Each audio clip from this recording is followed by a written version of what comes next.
আমরা আজকে ডক্টর মোহাম্মদ ইউনূসের সাথে স্যারের সাথে কিছু বিষয় নিয়ে কথা বলতে এসেছিলাম যে কিছু রিসেন্ট কিছু টেনশন অ্যারাইজ করেছে সব জায়গাতে ভারতের সাথে বর্তমান যে বাংলাদেশের সম্পর্ক।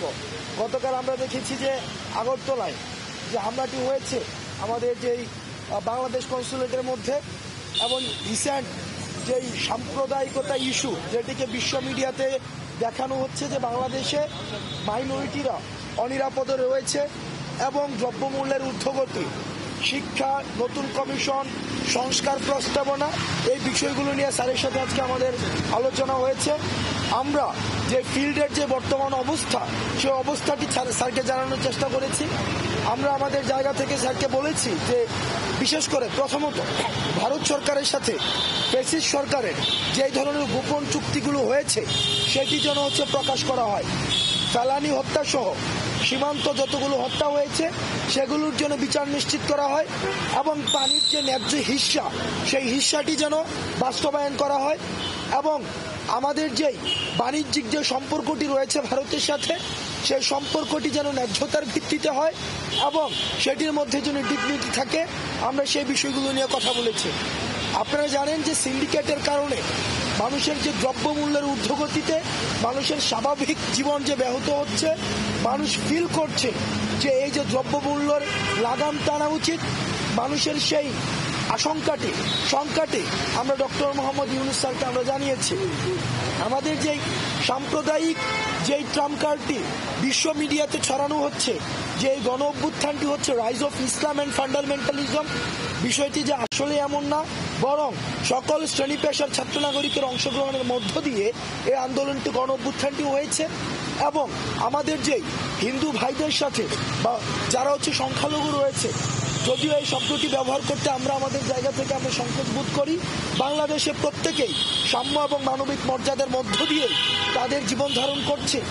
আমাদের যে সম্প্রীতিটি রয়েছে এই সম্প্রীতিটি কিভাবে বিশ্ব দরবারে আরও বেশি করে প্রচার করা যায় এবং অ্যান্টি প্রপাগান্ডার সেল নিশ্চিত করা যায় সেই বিষয়গুলি নিয়ে স্যারের সাথে আমাদের কথা হয়েছে আজকে।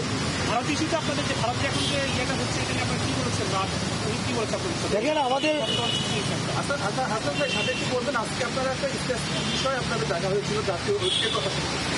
জাতীয় ঐক্য আসলে আপনারা কি মেসেজ দিচ্ছেন আর কি চাচ্ছেন সরকার জাতীয় ঐক্যের ফর্মেটটা আসলে কি হবে? আচ্ছা, আজকে জাতীয় ঐক্যের বিষয়ে আজকে স্যার আমাদের বার্তাটি শুনেছে, অর্থাৎ রাস্তায় অর্থাৎ স্ট্রিট মানুষ কি বলতে চায়, মানুষ আমাদের মধ্য দিয়ে কি বার্তাটি দিতে চায় সেই জিনিসটি স্যার আজকে আমাদের কাছ থেকে শুনেছে। আর যেটি বললেন ভারতের যে বিষয়টি, দেখেন ভারত সবসময় আওয়ামী লীগের চোখ দিয়ে বাংলাদেশকে দেখেছে।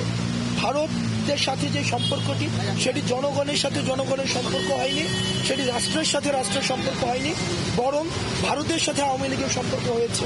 আমরা স্যারের কাছে আমরা জানিয়েছি যে ভারতের সাথে বাংলাদেশের ফ্যাসিস্ট সরকারের যেই অসম চুক্তিগুলো হয়েছে, গোপন চুক্তিগুলো হয়েছে সেটি যেন প্রকাশ করা হয় এবং পানির যে ন্যায্য হিস্সা রয়েছে সেই হিস্সাটি যেন বাস্তবায়ন করা হয়। ফেলানি সহ যেই আমাদের সীমান্তের যেই হত্যাগুলো করেছে সেই হত্যাগুলোর যেন বিচার নিশ্চিত করা হয় এবং বাণিজ্য যেটি রয়েছে বাংলাদেশের সাথে সেটি যেন ন্যায্যতার সাথে হয় সেইটির ব্যবস্থা যেন করা হয়। এবং আমরা বারবার বলেছি ভারতের জনগণের সাথে আমাদের বাংলাদেশের জনগণের কোনো ধরনের বিমাতা সুলভ সম্পর্ক নেই, অ্যান্টাগনিস্টিক কোনো সম্পর্ক নেই, বরং ভারতের যে সরকার একদম বছরের পর বছর 1.5 যুগের বেশি সময় ধরে বাংলাদেশকে নিয়ন্ত্রণ করার জন্য আওয়ামী লীগকে অস্ত্র হিসেবে ব্যবহার করেছে। আমাদের যে প্রশ্নটি, আমাদের যে অস্বস্তিটি হচ্ছে সেই জায়গাতে আমরা ভারতের কাছে আমাদের ছাত্র নাগরিকদের কাছ থেকে উদাত্ত আহ্বান জানাবো, ভারতের সাথে বাংলাদেশের যে সম্পর্কটি সেই সম্পর্কটি যেন জনগণের সাথে জনগণের এবং সেটি যেন রাষ্ট্রের সাথে রাষ্ট্রের হয়।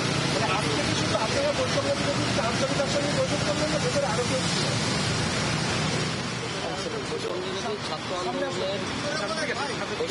ছাত্র আন্দোলনের আমরা যারা কেন্দ্রীয় আহ্বায়ক কমিটি আছি আমরা এসেছি এবং এছাড়াও আন্দোলনে যারা অংশগ্রহণ করেছেন তাদের এবং আমরা আজকে দেখা করেছি এবং আমাদের বক্তব্য জনগণের পক্ষ থেকে আন্দোলনকারীদের পক্ষ থেকে সেটা উত্থাপন করেছি। অন্যান্য রাজনৈতিক দলের এখানে শুধু আমাদের সাথে আলাপ হয়েছে। এখানে শুধুমাত্র আমাদেরকে কয়েকজন শিক্ষার্থী যারা হচ্ছে আন্দোলনে ফেস হয়েছিল জাস্ট তাদেরকে ইনভাইট করা হয়েছে, তারা এখানে এসেছে। মূলত হচ্ছে দেশের যে মাঠের যে পরিস্থিতিটা এবং হচ্ছে বিদেশি যে পরিস্থিতিটা এটা নিয়ে আলোচনা হয়েছে, যে আমাদের কাছ থেকে সাবজেক্ট জানতে চেয়েছেন যে হচ্ছে দেশের কৃষকরা, মজুররা, রিক্সা শ্রমিকরা, গার্মেন্টস শ্রমিকরা আমাদেরকে নিয়ে কি ভাবে এবং হচ্ছে সরকার তাদের জন্য কিভাবে কি করতে পারে সেই সকল বিষয় নিয়ে জানতে চাইছেন। আমরা জাস্ট হচ্ছে দেশের কি পরিস্থিতি, ক্যাম্পাসগুলোর কি পরিস্থিতি এবং দেশের মানুষ কি ভাবছে সরকারকে নিয়ে, সরকারকে কি করা উচিত সামনের দিকে এবং প্রশাসনিক ব্যবস্থা